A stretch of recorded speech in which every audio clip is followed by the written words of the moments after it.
두려워하지 말라 너와 함께 하리라. 26년 새해 첫 주일을 맞이한 여러분, 하나님이 여러분과 동행하여 주시는 그와 같은 새해 26년도가 되기를 축복합니다. 하나님은 올해도 여러분과 함께 해 주시기를 원하십니다. 하나님은 늘 그런 마음을 품고 계십니다.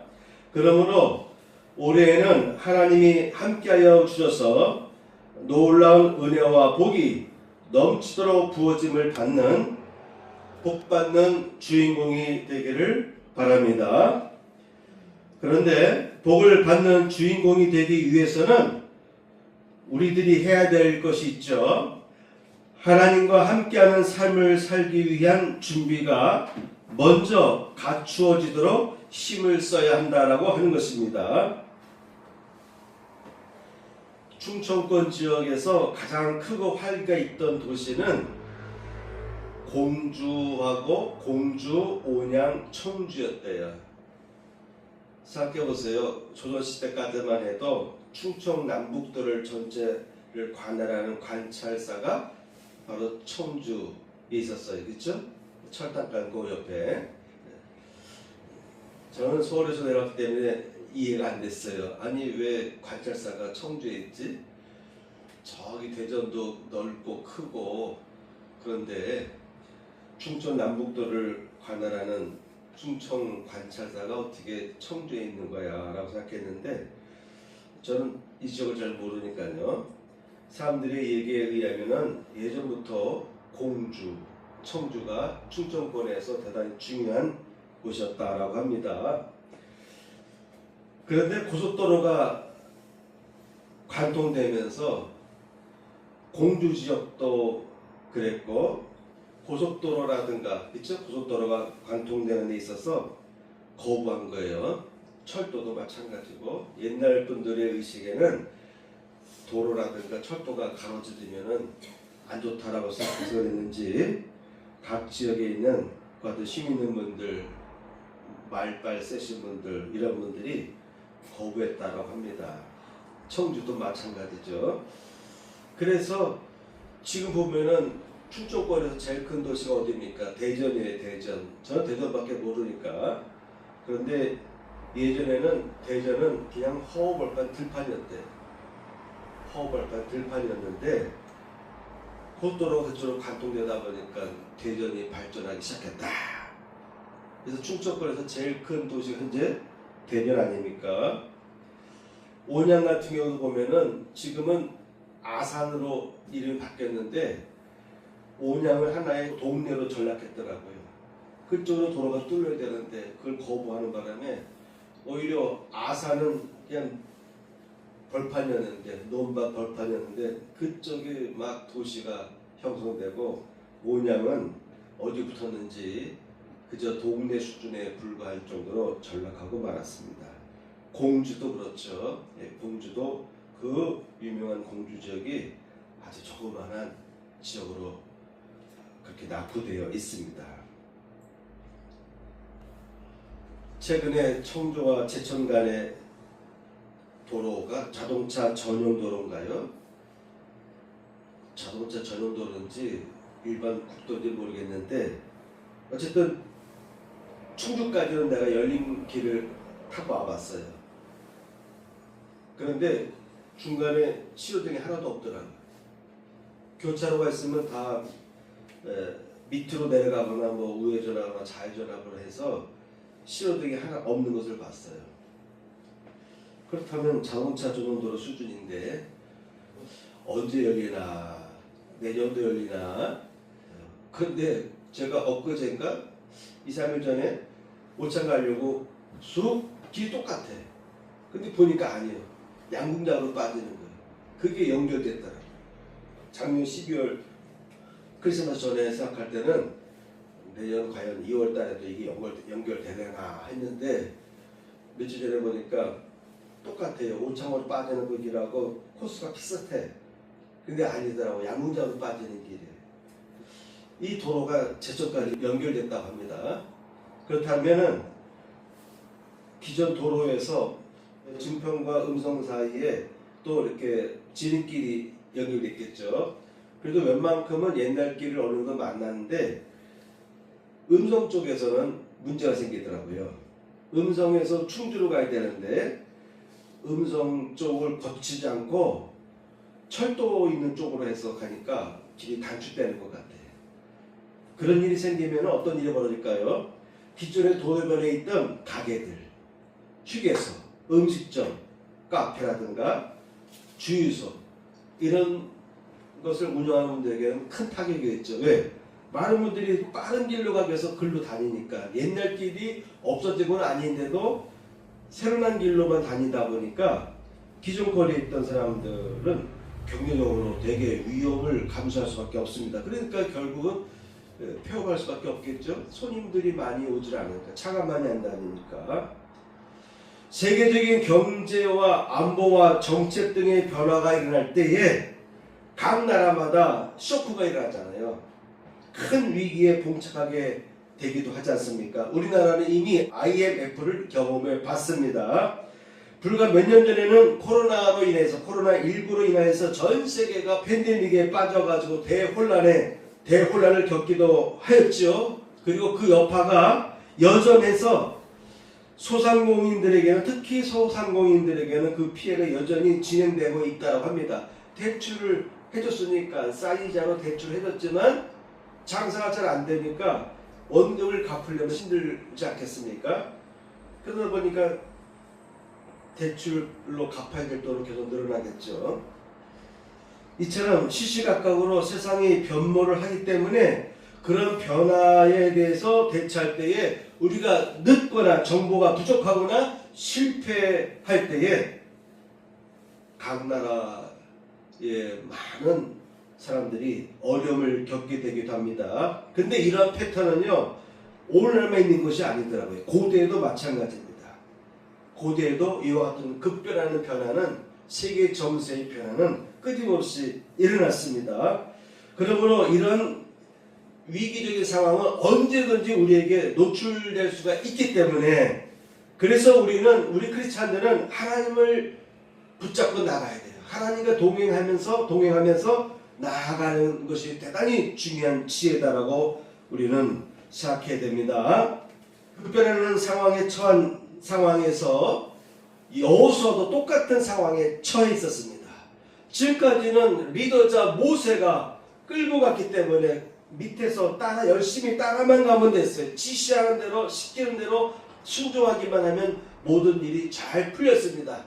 그런데 그 위대한 모세가 세상을 떠난 거예요. 모든 책임이, 모든 중압감이 여호수아를 짓누르기 시작했습니다. 모세가 있을 때는 그가 시키는 대로 따라 순종하기만 하면 됐는데, 이제는 여호수아가 모든 문제에 대해서 이렇게 하든 저렇게 하든 방향을 설정해주고 끌고 가야 됩니다. 끌려오지 않게 되면은 끌려오도록 강력하게 메시지를 던지고 사람들을 설득해야 되는 그 같은 일들이 여호수아의 앞에 놓여진 것입니다. 그래서 여호수아는 두려울 수밖에 없었어요. 지금까지 40년간은 그저 시킨 대로 따라하기만 하면 됐는데, 이제는 본인 스스로가 모든 문제를 풀어나가야 되는 중요한 위치에 있다 보니까 마음이 불안해지고, 그래서 어깨가 무거워졌어. 아마도 잠도 제대로 자지 못하고 아마도 밥도 제대로 못 먹었을 것입니다. 사람이 근심이 심하게 되면요, 저희 경우를 보니까 예전에 탑동에서 여기 뉴턴 아파트 3층으로 이사 갈 때였는지 건축을 했을 때였는지 모르겠는데 이상하게 불안한 마음이 생기더라고요. 그런데 그걸 심각하게 생각하지 않았어요. 당연히 제 정도 넓히고 월세도 늘어나고 또 교인들도 탑동해서 이쪽 교회로 옮기게 되고 뭐 그런 거겠지 하고 있는데, 나도 모르는 사이에 내가 염려에 빠졌던 것 같아. 그러니까 밥을 먹는데 밥맛도 없고, 그때 보니까 머리에도 원형 탈모도 생겼어. 이발소에 갔더니 이발소에 있는 분이 보여주는 거예요. 거울로. 여기 원형 탈모 생겼다고. 그래서 요 약국 가가지고 그 약을 사서 뿌렸더니 한 2, 3개월 있다가 낫더라고요. 더 심각했던 것은 밥을 먹는데 밥이 맺히질 않아요. 처음에 맺히지 않아요. 그러다 더 먹으려고 하다 보니까 이제는 숟가락으로 물을 뜨는데 숟가락으로 한 입 뜨는데도 이 물이 목구멍에서 내려가지 않더라고요. 지금 생각해보니까 식도가 부었던 것 같아. 식도가. 위하고 식도가 분 것 같아. 그러니까 제대로 음식물을 받아들이지 못하고 금방 여유 공간이 좁아지니까 밥을 삼킬 수도 없고 하다못해 물 한 모금도 삼켜도 이게 안 넘어가더라고요. 그런 때가 잠깐 있었습니다.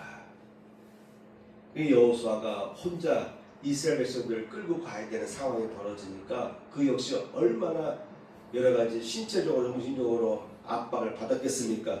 그래서 하나님께서 여호수아에게 나타나신 거예요. 첫 번째 우리가 생각해 보겠습니다. 그래서 우리는 이런 급변하는 상황에 처한 여호수아에게 하나님께서 어떻게 이끌어 주셨는지에 관해서 살펴보려고 하는 것입니다. 그리고 새해를 어떻게 우리가 어떠한 자세로 살아가야 할지에 관한 지혜를 얻는 시간이 되기를 바랍니다. 아멘. 첫 번째입니다. 모세에서 여호수아로. 지금까지 제가 전했던 것처럼 이야기했던 것처럼 이제는 지도자로 바뀌었습니다. 중간 간부, 중간 지도자에서 최고의 높은 위치에 있는 모든 책임을 다 져야 하는 고난도 있지만 책임이 막중한 그와 같은 최고 꼭대기에 있는 꼭지에 있는 지도자로 바뀌었습니다. 지도를 받는 자에서 홀로 이스라엘 백성을 이끌고 결정해야 되는 위치에 서게 되었습니다. 모든 것이 다 바뀐 거예요. 안 바뀐 것 같지만 다 바뀐 겁니다.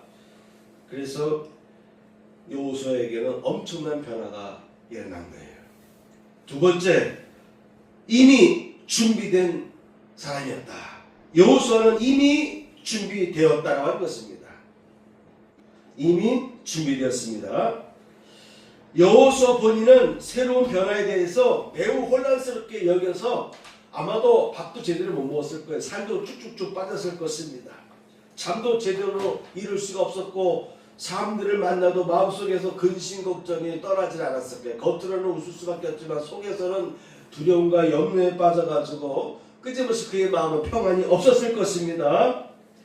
그런데 하나님께서 보실 때는, 하나님의 눈으로 볼 때는 여호수아가 이미 준비된 상태였다고 하는 것이에요. 여호수아 본인이 볼 때는 자신이 없고 두렵고 나는 아직 준비가 안 됐어. 나는 그저 누군가가 하라고 시키기만 하면 나는 열심히 따라하는 그런 스타일이지 내가 직접 이 모든 문제를 뚫고 파헤치고 이끌어갈 수 있는 사람은 아니야. 그래서 그는 마음속에서 끊임없이 고민하기 시작했어요. 그런 모습을 본 하나님께서 여호수아를 다 보시고 다가오신 것입니다. 그리고 오늘과 같은 말씀을 하나님께서 여호수아에게 해주신 것이죠. 모세로부터 40년 동안 모세 곁에서 비서로서 최측근 1등 비서로서 충실히 배우고 경력을 쌓아왔습니다. 그러다 보니까 모세의 특징, 하나님 앞에서의 모세의 특징이 순종의 영성입니다. 그리고 온유한 마음도 모세에게 생겼어요. 온전함, 하나님 앞에서 온전하게 행하는 것입니다. 온전함과 순종의 영성 그리고 온유한 마음이 모세에게 있었어요. 이와 같은 영성은요, 모세가 40세 때는 갖지 못한 영성이었어요. 그런 그의 인격이었습니다. 그런데 모세가 실패하고 40년 동안 운동생활 하다가 하나님께 쓰임을 받을 때는 이와 같은 영성들이 준비가 다 된 상태예요. 그래서 하나님은요, 준비가 되었을 때에 찾아오시고 하나님은 준비가 되었을 때 사람을 부르시고 쓰시는 것이에요. 여호수아도 마찬가지입니다. 바로 이와 같은 모세의 영성을 40년 동안 지켜보면서 여호수아도 본받은 거예요. 그래서 여호수아는 나는 아직 준비가 안 됐다라고 하지만 하나님의 눈으로 볼 때는 이미 모든 여건들을 다 갖춘 것이다라고 파악한 것이죠.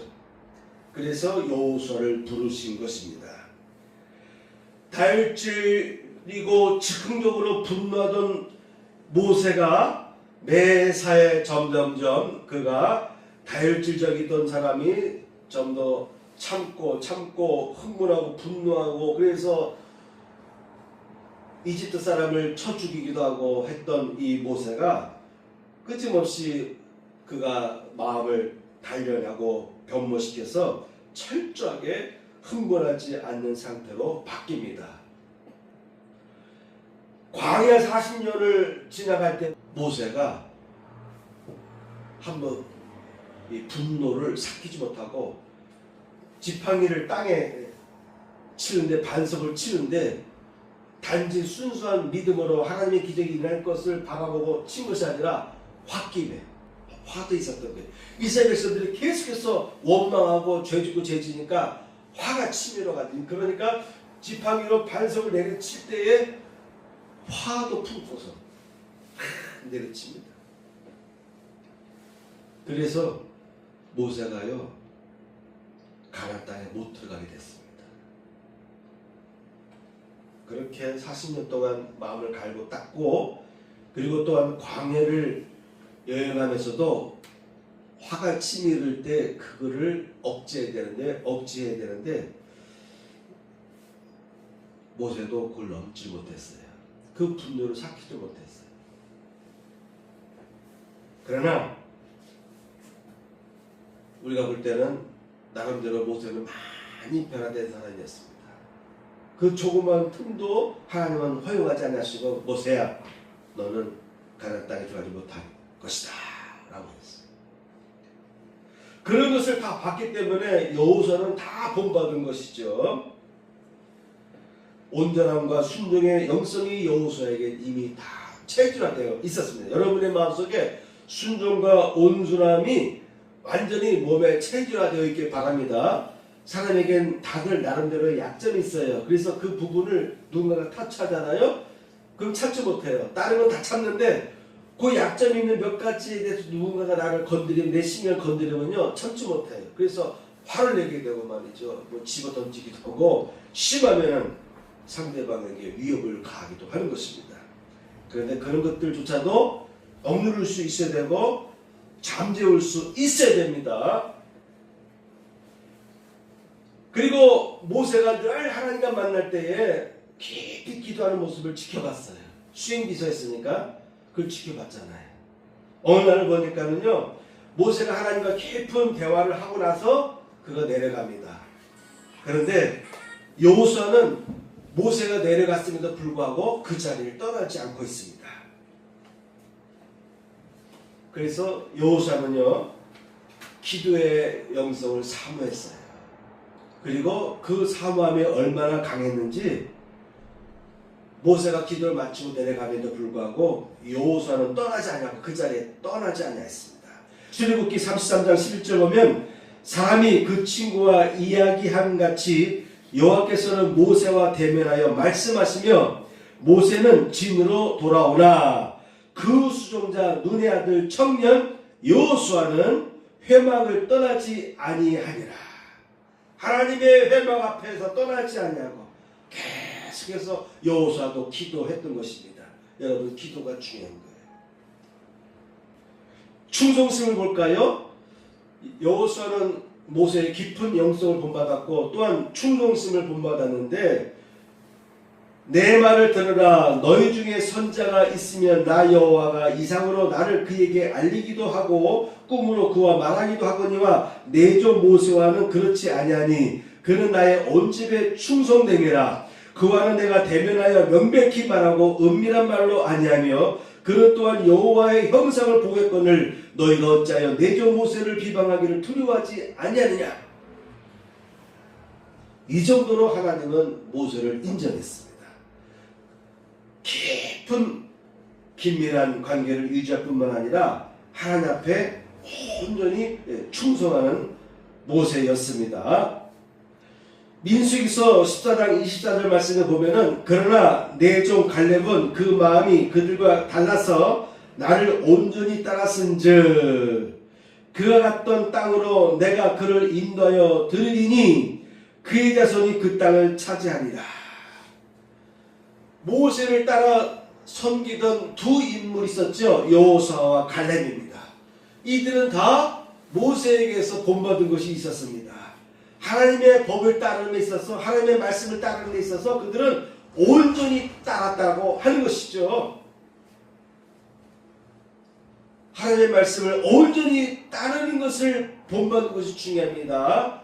바로 여호수아와 같이 가나안 땅에 들어갔던 갈렙은 하나님의 말씀에 대해서 온전히 따르는 그 같은 영성이 준비되어 있었던 것이죠. 온전한 것입니다. 온전한 것입니다. 여러분 신앙생활 하더라도 온전한 신앙생활 하는 것이 중요합니다. 적당히 하는 것보다는 이왕이면 좀 더 깊이, 좀 더 완벽하게, 좀 더 열심히, 좀 더 강하게 하나님 앞에 헌신하면서 주의 말씀을 그대로 지키기 위해서 애쓰고 노력하는 것이 중요한 것이죠.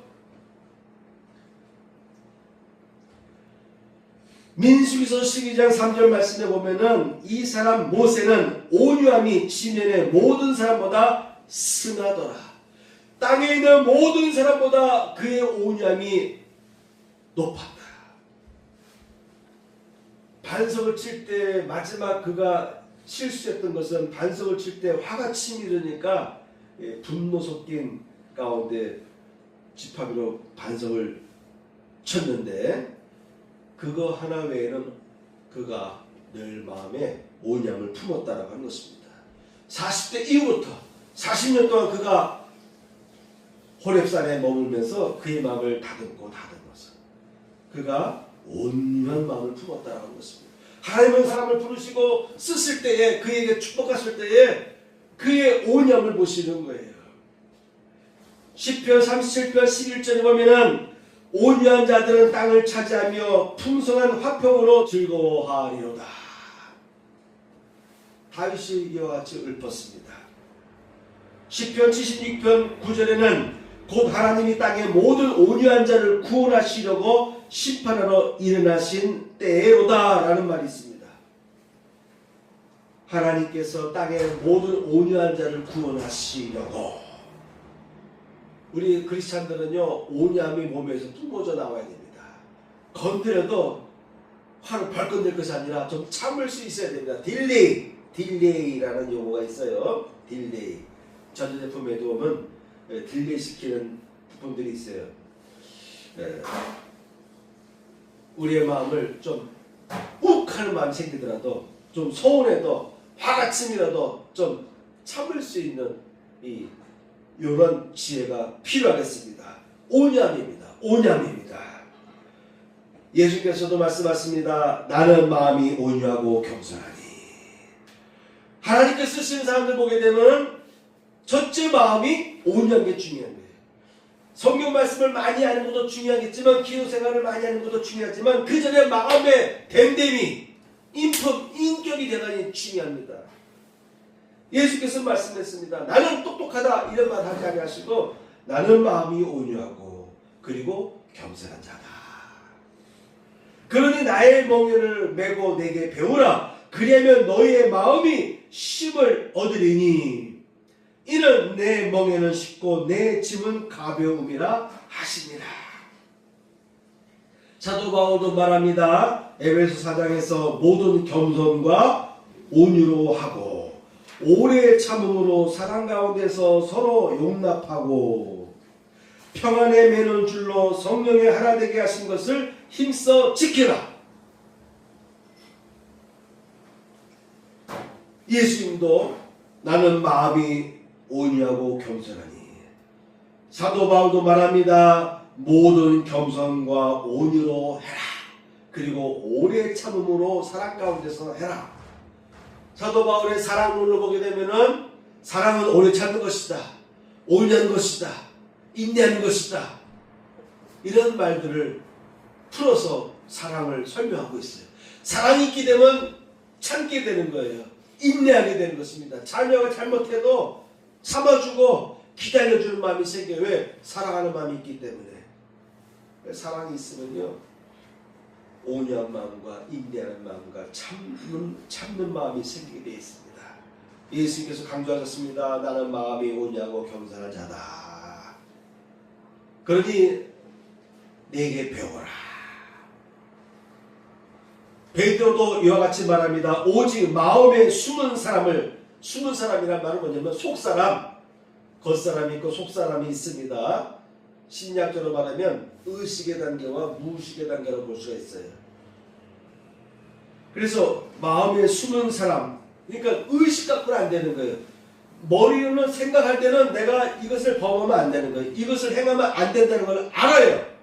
그런데 내 속사람은 하고 싶어. 범하고 싶어. 결국 누가 이길까요? 의식은 해서는 안 된다고 생각하는데 내 마음은 자꾸 하고 싶은 마음이 막 올라오는 것입니다. 대부분의 사람은 어떻게 될까요? 결국은 내 마음에서 올라오는 그 욕망, 욕심, 행하고자 하는 바가 이기는 경우가 많습니다. 그런데 돌을 많이 닦으면 수련을 많이 하게 되면은 마음속에서 올라오는 것을 내 의식이 누를 수가 있어요. 내 의식을 누를 수가 있습니다. 그래서 우리가 공부를 하고 배워야 되고 영성 훈련해야 되고 그래서 내 마음을 다스려야 되는 것입니다. 이걸 잘 다스리는 사람은 내 속사람에게서 올라오는 하지 말아야 될 그것을 물리칠 수가 있습니다. 그런데 사람의 의식이라고 하는 것은 완벽하지 않잖아요. 생각하기도 전에 나도 모르게 내 몸이 끌려갈 때가 있어요. 내 몸에 있는 속사람이 나를 끌고 갈 때가 있어요. 내가 생각할 때만은 내가 잘못된 것을 알 수가 있지만은 생각하지도 않게 나도 모르게 행동할 때가 있어요. 내 속사람이 나를 끌고 가는 것입니다. 베드로는 뭐라고 얘기합니까? 너의 속사람, 너의 무의식 단계까지도 온유함으로 바꿔야 된다. 신앙생활 하면요, 이와 같이 의식만 바뀌는 것이 아니라 내 속마음까지 바뀌어야 되는데 어떻게 바뀌느냐? 온유하고 안정한 심령에 썩지 않을 것으로 해야 된다. 말씀으로 내 속에 있는 속사람을 다 변화시키고 내 속사람 체질도 말씀으로 다 다져놔야 된다라고 하는 것입니다. 내 속사람에서 말씀이 올라와야 된다. 의식으로만 알기 때문에 이렇게 해야 된다는 것을 알지만 그것 갖고는 부족하다. 내 속에서 올라오는 것이 하나님과 반대 방향으로 끌고 가는 것이 아니라 하나님께서 원하는 방향으로 내 속사람도 같이 밀어줘야 됩니다. 성령이 내 안에 들어오셔서 내 속사람을 변화시키시고 내 속에서 나의 의식을 향해서 하나님의 뜻을 밝혀주셔요. 그러면은 하나님의 뜻을 행하는 것이 쉬워지는 것입니다. 이와 같은 영성, 여러 단계의 영성들을 여호수아는 모세를 따르면서 그가 40년 동안 지켜보면서 다 본받았던 것입니다. 오늘은 여기까지 말씀을 전하고 나머지 핵심 내용은 다음번에 전하도록 하겠습니다. 가슴에 손을 얹고 보험기도를 드리겠습니다. 할렐루야. 하나님 아버지 감사합니다. 오늘 첫 주일 예배에 저희가 하나님 앞에 나와서 아름다운 예물들을 봉헌하였습니다. 드려진 감사 예물과 주일 예물을 흠양하여 주옵소서. 또한 11조를 드린 손길과 그의 가정 위에 11조의 복이 부어지게 하여 주옵소서. 이제는 우리 구주 예수 그리스도의 은혜와 하나님 아버지의 극진하신 사랑과 성령님의 감동감화 역사하심이 이 자리에 참여한 성도들 위해 함께 하시기를 축복하옵나이다.